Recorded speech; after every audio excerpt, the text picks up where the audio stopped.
I've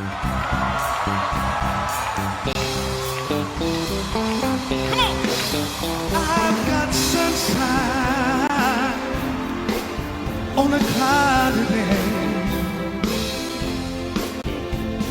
When it's cold outside, I've got the month of May. Everybody say, I guess you say, what can make me feel this way? It's my girl. I'm talking about my girl. I've got. Hello, everybody. Happy March. It's Friday, the 1st of March, first Friday in March. And if it's Friday, it must be that was the week. Our weekly summary of tech news with my friend Keith Teare. And this week, according to Keith at least, there's an elephant in the room. And this elephant and I don't know why he keeps on insisting on having dreadful AI art, but he is. And as always, we're talking about AI. So it's both the media and the message, or the medium and the message in our conversation. We have an image of a elephant in front or in Google's office. I'm not sure, Keith, how many elephants will see this, but I hope you're not offending the elephant species. This elephant looks typically like an elephant, although I'm sure from an elephant perspective, there's something about it that will offend. What elephant is in the room this week, Keith? So this relates to some essays three essays in this week's newsletter, one by Noah Smith, and then two others that talk about Google's experience with Gemini, where it created images of historical subjects that were diverse, let's say. That is to say, it made people black who would never not have been black in the real world. And it was such an extreme. What do you mean it made people black that weren't black in the real world? You mean like the founding fathers, for example, or making Nazi soldiers black? But that was one. The other was the Google founders. It was asked who the Google founders were. Yeah, but I think they're spiritually Asian, the Google founders. I shouldn't say that. I'll get thrown off the air. Yeah, the Google founders now have come across as Asian, which will thrill, I'm sure, our Asian viewers, maybe not our Jewish ones.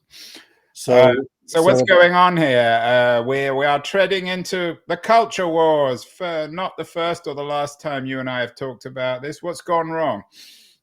Well, this week is the week of reflection. The news about this was last week, but this week there's a lot of reflection, including Sundar, the CEO, saying it was unacceptable, and it's not clear what he's going to do, but he's promising to do something. Is Sundar black, Keith? How does Gemini represent the CEO of Google as a Nazi female Asian soldier? Probably, yeah, probably. But isn't it amazing that the strength of the diversity, inclusion, and equity movement leads to Google engineers artificially programming their AI to be on the leading edge of representation. Well, that's the conservative view. You didn't include Andrew Sullivan's piece this week, which he's, as always, frothing at the mouth over the DEI thing. To be fair, not all the essays. You talk about three essays this week. A couple, one by Noah Smith, the Ben Thompson strategy one, who you've often referred to, and also Alex Kantrowitz. I mean, they don't all agree, Kantrowitz in particular, that this is about DEI, do they? I mean, it's the easy, that's in my view at least, the lazy interpretation. Well, it isn't not about DEI either. That's the interesting thing. There's some nuance here. Maybe we can tease out the nuance. Well, maybe you can talk about what the Smith, the Kantrowitz, and the Thompson pieces all argue.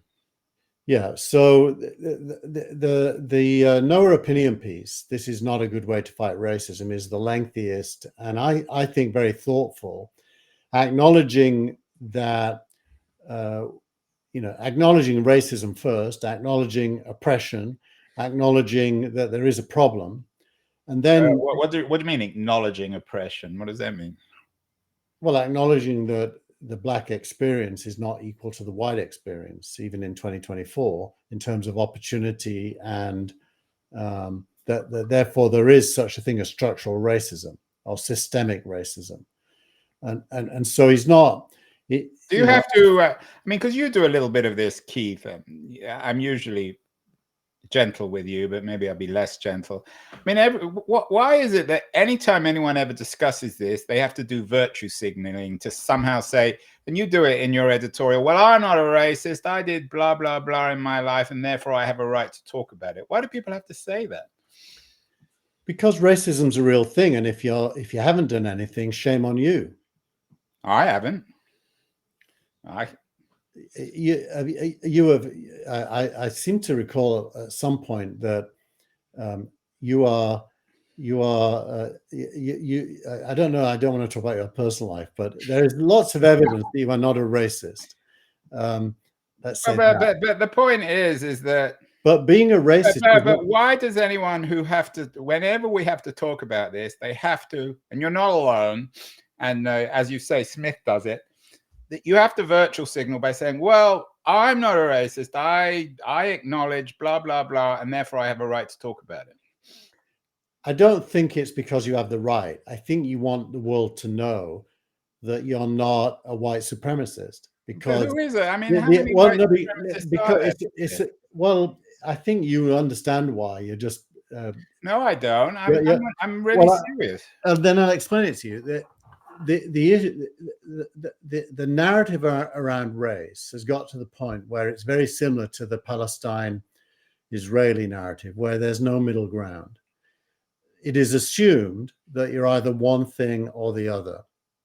And therefore, unless you kowtow to those who want to know that you're anti-racist, you don't even get into the conversation. You're immediately. So you're saying that let's leave the Arab-Israeli thing out, because that's just another elephant in the room. The second elephant in the room. Maybe we'll deal with that next week. The Jewish and Arab elephant, the Muslim and Jewish elephant. But can you have a Jewish elephant, Keith? Why not? It's probably got a circumcised trunk. That's the only difference. Now you're going to get into trouble. But in all seriousness, are you saying that when it comes to race, either you have to prove that you're an anti-racist, or you're a white, or for that matter, I guess, black supremacist? There's nothing in between? I think the narrative or the discussion has degenerated to the point where I think it's driven by identity politics myself, but there is a fear of expressing hostility to a specific tactic in anti-racism, because you are absolutely certain that you will be depicted as a racist, or at least contributing to racism, and that's the polarization of the debate, and that's real. It is very real. Shouldn't we, you and I, at least as adults, avoid that and simply say, well, I don't have to prove my anti-racist credentials by being able to talk about this? I agree with you, and by the way, I don't think I ever do that, but I do. Well, you did in this essay, because well, what I did is said I'm an anti-racist, and shared some of my history, not in order to buy myself space, but just to make the statement, yes, there is racism. And what I wanted to do then is leverage that platform to be able to say, but what Google did isn't fighting it. What Google did actually may be making it worse. So what's going on here? So the Google Gemini AI algorithm put its big elephant foot in what way? What did it do wrong? And why is it creating another round of these culture wars? Well, we can have opinions about that. My opinion is that it amplified a view that the right way to fight racism is at the level of appearance. That is to say that you, and this can take the form of hiring someone for a job that is black, but not as good as a white candidate you passed over. That's well, racism is about appearance, it's skin color. So I guess that's yeah, but actually, I think there's a deeper issue there, which is the problem racists, or is the problem racism? And racist and racism to me are not the same thing. A racist is an individual, and it's someone making decisions from a perspective of racism. A racist is an individual, and there's a strong imperative to challenge individuals. But actually, whether it's a producer casting for a movie, or a theater director casting for a play, or editing a book to remove various references, that level of dealing with race, of the expression of racism, does absolutely nothing to get rid of racism, because racism is not to do with the consequences. The consequences are how individuals speak, think, and act. But the cause is much deeper than that. And what happens is, let's say Google would have gotten away with this. Gotten away with what? With making Nazis black for diversity reasons, for example. Let's say Google, no one had noticed, or everyone was okay with it. It wouldn't change the life expectancy of a black kid in East Palo Alto in an elementary school where he doesn't have money for school meals and his teachers suck. The causes of racism are much deeper than the appearances. Okay, well, let's talk specifically about this Google thing.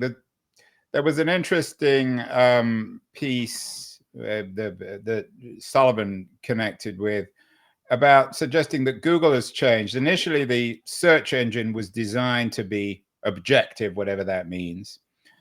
And now this Gemini has been designed to correct social injustice. Is that what Smith and Thompson and Kantrowitz are saying? That's part of what they all say. They all have their different angles, but that is part of what each one of them says that. One of them suggests that Google culture has been taken over, which I think is unfair, because all culture has been taken over by this point of view. Google's just an example of normal life. It's not especially different to any other culture.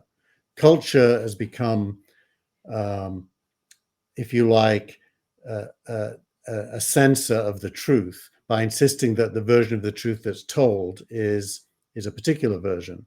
So there's elephants in all our rooms, Keith, not just Google. Yeah, it's a stage of society where ideology and narrative are the level of abstraction at which things are sought to be corrected, rather than in society itself. So what Google's doing then, according to a lot of critics, is using this Gemini AI feature to always represent people of different skin colors, which explains why you get black female or Asian female, black male Nazi soldiers. There's no historical context.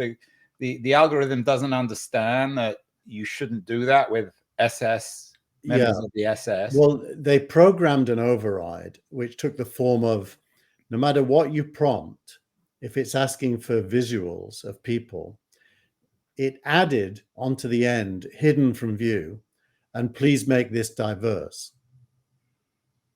So whether you're asking for Nazis or Google founders or the founding fathers, it added invisible to you, and please make the answer diverse. And was it serious? Yeah. So this wasn't a comic feature. No, it was a safety. They call it safety.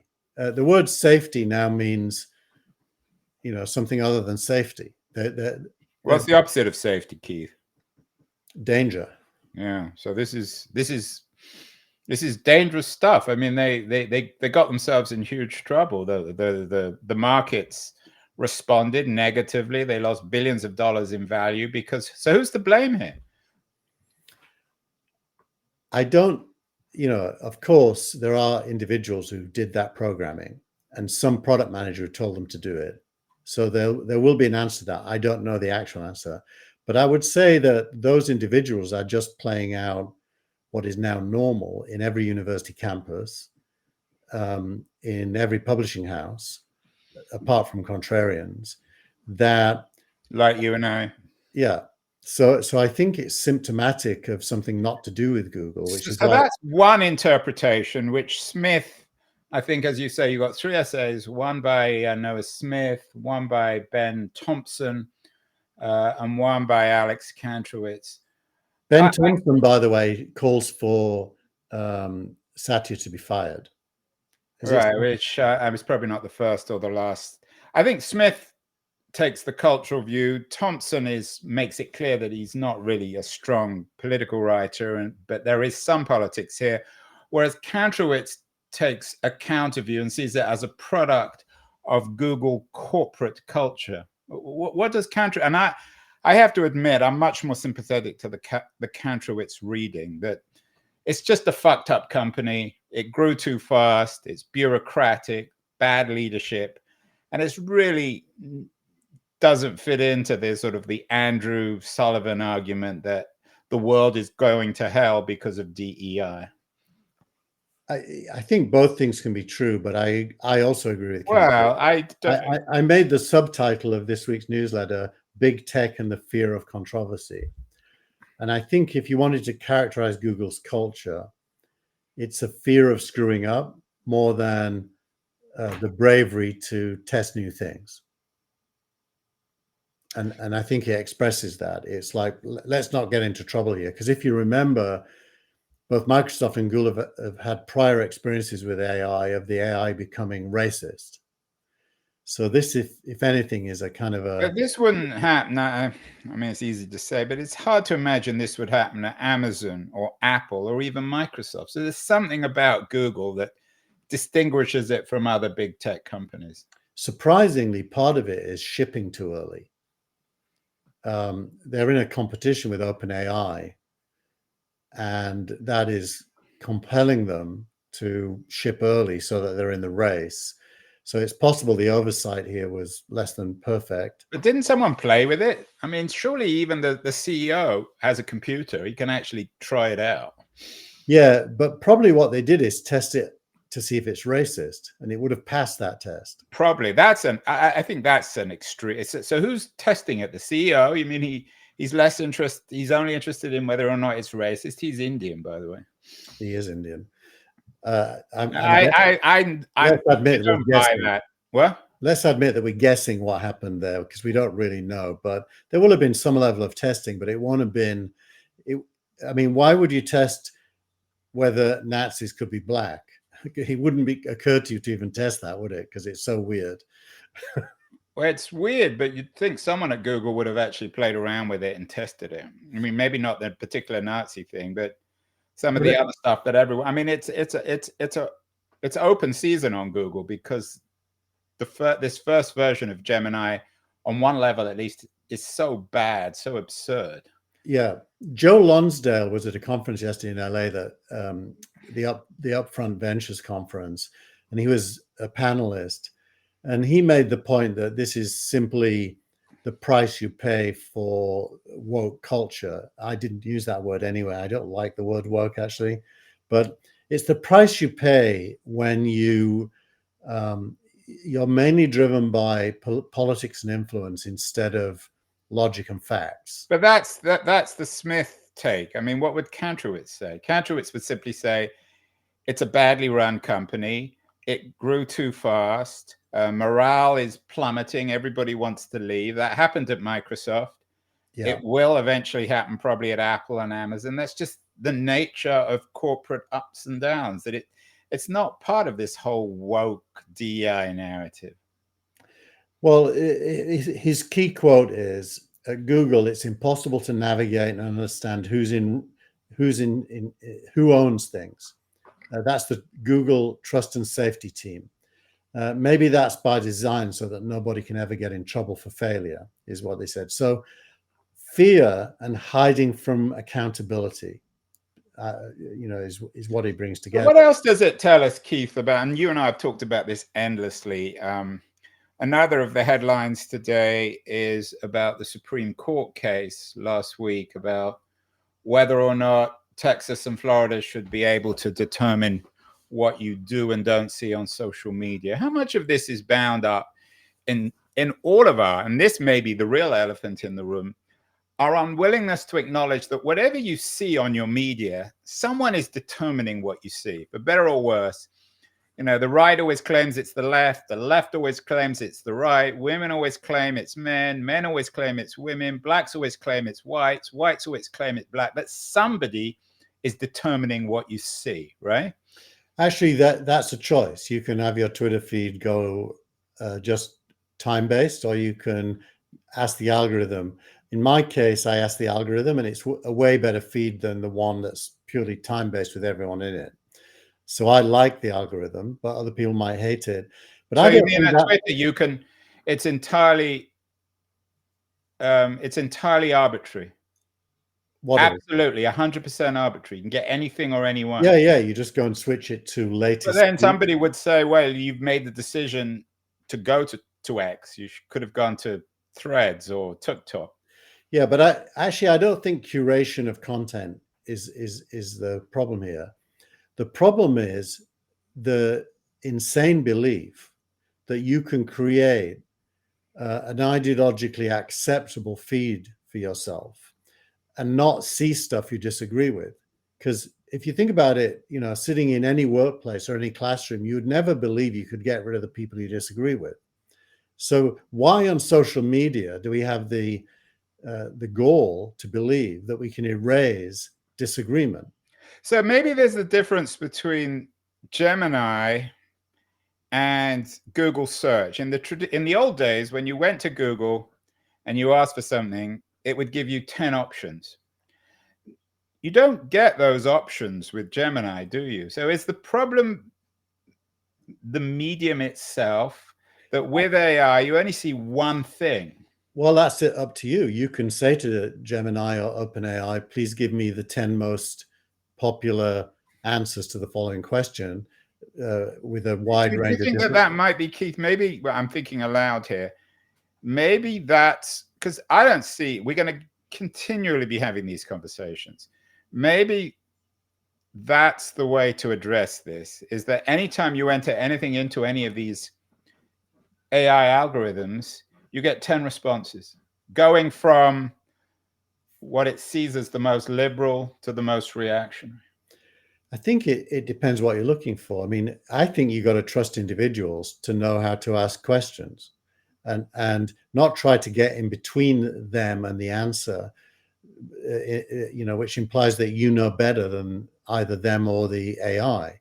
Right. This idea that there are arbiters of content, that Supreme Court case, by the way, is all about that.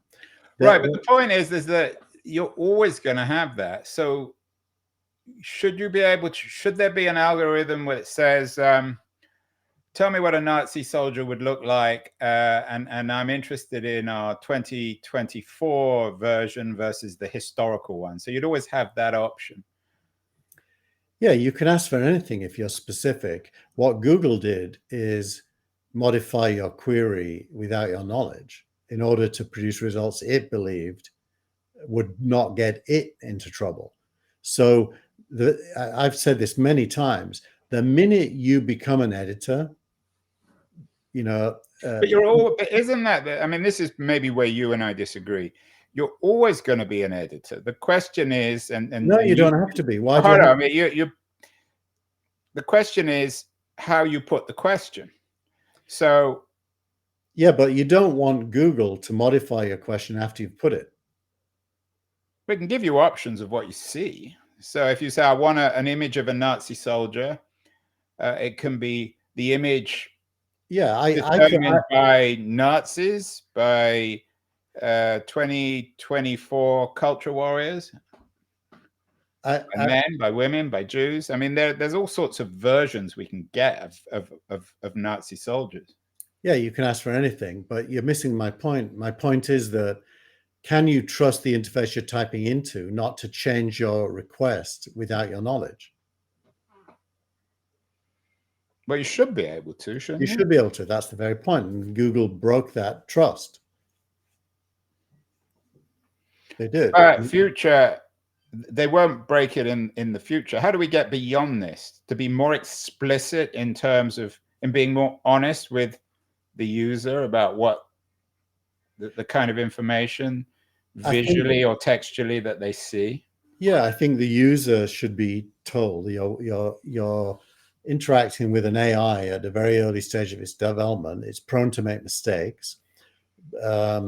Please, modify your queries to improve the results you get if you don't like the ones you see. And it's between you and the AI. Good luck.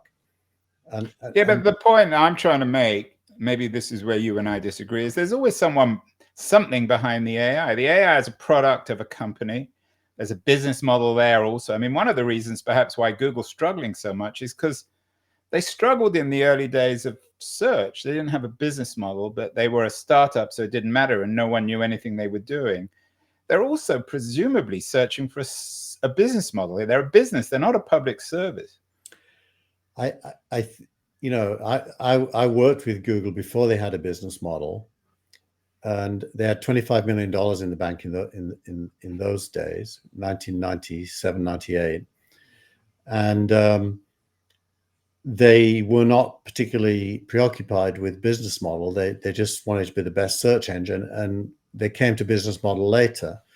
Now they had the luck, but my point is they had the luxury because firstly they had patient VCs or VCs with a degree of patience, and they were a startup, so no one really knew what they were doing. And then in the end, Schmidt came in and forced them to address their business model. Well, no, that was much later. They fixed the business model well before Schmidt. They invented AdSense and AdWords, and the idea that you could be at the top of search, where initially it didn't even say it was an ad, but later on they were. Well, they were anti-ad in the first place, so they kind of swallowed their dislike of advertising. Correct, exactly right. Just like OpenAI has moved from being open source to being commercial, so that's a normal path. What's happening now is a bit different. Google is in fear of losing its business model.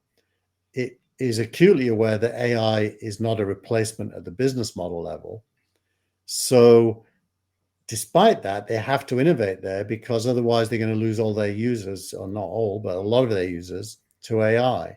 So it's the AOL Yahoo problem. It's the innovator's dilemma. It's Christensen. Which always happens, which happens to everybody, every company, from Microsoft onwards. I wonder what the Microsoft people must be thinking, because they've been through this. Why is Microsoft able to dodge some of these crises, even though they're equally large with layers of bureaucracy and an Indian CEO who wasn't the original founder? What's Microsoft doing right, you think, that Google isn't? Microsoft, I don't know whether it was accidental or on purpose, but they've played a clever game of supporting OpenAI and now Mistral, which they invested in this week, the French AI company. And so they are supporting third parties using their infrastructure as currency, and therefore are not directly in the firing line either as an innovator, because they're sitting behind other people's tech and decisions, whereas Google doesn't have that luxury. They didn't get those investments, and it would be against their nature to do that, because they're a not invented here kind of organization culturally, and therefore they take it direct hits when things go wrong. Microsoft doesn't. OpenAI takes those hits. Do you think that Google is in crisis? Do you think that the CEO is going to be pushed out? One would hope not. I mean, one hopes. Why? Well, because he's a decent CEO. You give people a chance to learn from their errors. I don't see any reason to fire him, to be honest. I mean, you'd have to fire every university administration if you were firing him, because they do this kind of stuff every single day in class. Say that word again, class. Class. Yeah, but universities are in a different business from Google. He's not being analyzed in whether he's fair or not, or just. He's being analyzed in how much money he's made. The investors have lost billions this week because of the screw up. Someone's going to push them out, aren't they? Yeah, but if you look at their stock chart, the billions they've lost are billions that they didn't even have a few months ago because their stock price has gone up so much due to his success. But you're in Palo Alto, so you mix with all these big tech people. Is there something particularly broken in your view about Google culture? Yes, but that's true of almost every culture. I think Apple is. But you just didn't. I asked you a simple question, Keith. No, I said yes. I said broken, or is it like all big companies? I said yes, but Google isn't any more subject to those pressures than anyone. If you look at Apple, actually, Apple's probably done the best job of being resilient in the face of these cultural issues. Yeah, but then Apple, and this takes us off Google to Apple. Another piece of news today, and Apple did a great job in hiding it, is they've canceled their electric car plans, billions of dollars. They completely fucked up, but no one's calling for Tim Cook's head. Why? How have they done this? Isn't this a massive screw up of Apple, even bigger than Gemini? But it's only a screw up if you assume success. And with electric cars, Apple has consistently assumed failure, but invested nonetheless to see if they can do it. So Apple didn't ever say, we're going to make an electric car. They've never said that. They've spent a lot of money seeing if they can. And they've briefed analysts on how high the bar is. Now, to be honest, it makes Elon Musk look fantastic that they've done this. Because if Apple can't do it and he can, what does that say about him? And so I don't think there's a lot of shame in failed experiments. There's more shame to not have done the experiment. Now, obviously, that's relative. Apple has a lot of cash, and this is a small experiment as a proportion of its cash. But at one point, 2 or 3 years ago, you claimed that the future of Apple was with its cars, and you weren't alone. Don't know if I did that, actually. I remember the front cover we made with the Apple car, and I think we were skeptics. You weren't. I was. I'm always a skeptic, then. You believed that there was a massive market for an Apple car. I think there would be if they can make one, but I think what they've decided is they can't. Well, it'd be massive if you and I could make one. That's not saying anything. Less massive than Apple. I don't think our brand carries the same kudos. Or what's the right word? Do you think they could have dumped the car without the relative success of their new Vision Pro? That one experiment is still alive, so they could quietly dump the car? I do not think Apple is constrained to the point where they trade off different initiatives money-wise, but I think they are talent-wise. So I think the talent being applied to AI, which is the real story here, is probably more important than being applied to a car right now. Because if they fall behind with AI, they'll be in trouble. I mean, if you think about Siri is a natural language processing front end that has a really stupid back end. I found this on the web for as a natural language processing front end. Thank you. Following you, Keith. AI is everywhere. I hope it's not a black Nazi. But you notice what Siri just said. She said, I found this on the web. The reason Siri says I found this on the web is Siri does not have an AI backend that is capable of answering questions. It has a hand-coded database mapping system, mapping questions to answers that is manual. So Apple... You know what? I have a really big back end, Keith. An elephant. Yeah, solid back ends. I wonder... When it comes to the Apple board versus the Google board, when the Google board's looking at what Tim Cook has accomplished at Apple, I mean, Cook succeeded Jobs. Everyone predicted that Cook would be a catastrophe. He hasn't been. Doesn't anything come down to leadership anymore? Are you a structuralist when it comes to controlling these big tech companies? I mean, if Cook was at Google, actually, he would do a better job, wouldn't he? Yeah, you're not wrong, Andrew. I think leadership always has to be accountable. And I never like leaders who blame the soldiers for the problems.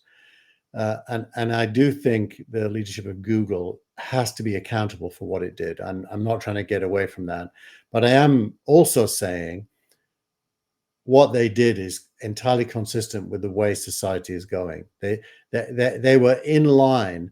It just was an extreme form with ridiculous outcomes of something that's now considered normal and good. Yeah, So, I have to admit, and we'll leave this here and be very clear. I strongly disagree. I think Google is an outlier, and this idea that somehow Google reflects society to me is absurd. But and I obviously know something about Google, but who knows?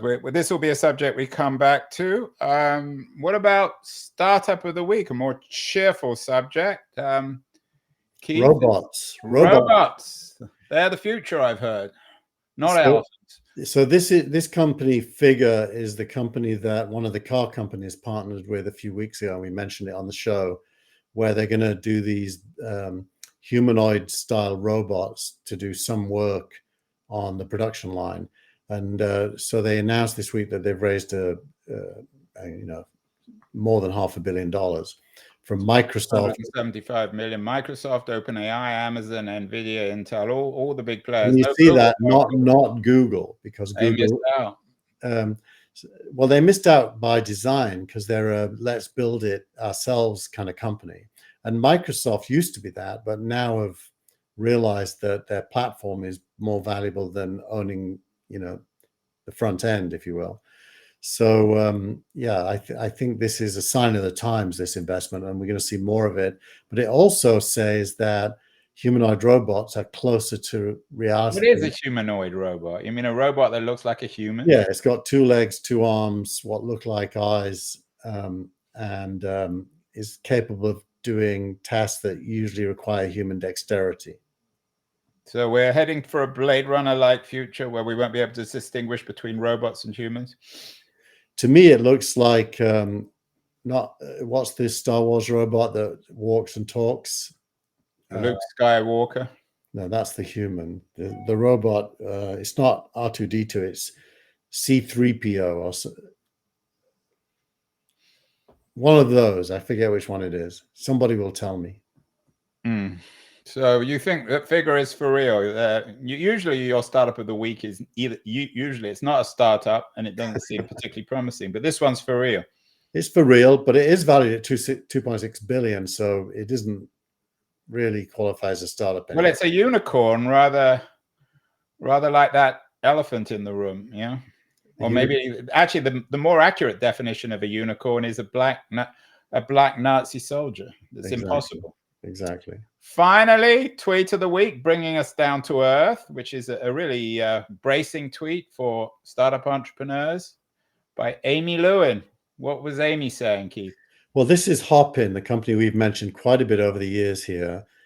It is filed for liquidation in the UK. The company itself still exists as a US corporation, but they're liquidating their base company that was the original founding company in the UK. And the Reshma Sohoni, who was one of the early investors and is a personal friend from Seed Camp, is interviewed talking about what went wrong. So it's actually quite an interesting thread. What went wrong? Is this the future of Google? She talked about investors piling in, not wanting to do due diligence because they just wanted to get in. Well, that's, again, not the first or the last time. Do any tech people ever learn anything from history? Well, you learn that if you get in early, you make a lot of money as well. So there's more than one lesson. And getting money into a company that's growing and hot is not the worst mistake in the world. Putting money into one that isn't growing and isn't hot is a worse mistake than that. So are there many Hopins around now, companies that are worth in the billions that tomorrow will be worth zero, maybe Figure? It's hard to predict which ones will be worth zero, but there's some very, very weighty valuations out there. Perplexity AI, which is the search engine replacement for Google, which, by the way, is fantastic. It really is good. If you haven't tried Perplexity AI, you should. And so Perplexity sort of squares the circle between search and AI. Is that right? Correct. And then there's the Arc browser, ARC, which is from. I've tried, which is a bit confusing. It's a bit confusing user interface, and it's, by the way, it's Chrome with a new shell around it. So it's just Chrome. Most of the coding is done by Chrome developers, and Chrome is open source. It's called Chromium. And they've put Perplexity AI in as an option. So I think the browser company is the most challenged to justify its valuation. So final question, Keith, the real elephant in the room. When you get the call from the Google board, are you going to take up the challenge of becoming Google CEO? You know, people don't tend to hire people that are about to become white men, white old men like you and I. Old is the word I was thinking of, yeah. You don't have any ethnicity. You're not even Jewish. I'm Yorkshire. Yorkshire is an ethnicity to anyone who comes from there. We all know. And you've been persecuted over the ages by the people from Lancashire, haven't you? Can't you claim a tragic history as a collective? I think we won the War of the Roses, if I'm not mistaken. You've never experienced any genocide? Never experienced any genocide. Well, you're not going to be CEO of Google then. Andrew, you're in fine form this week. Come on.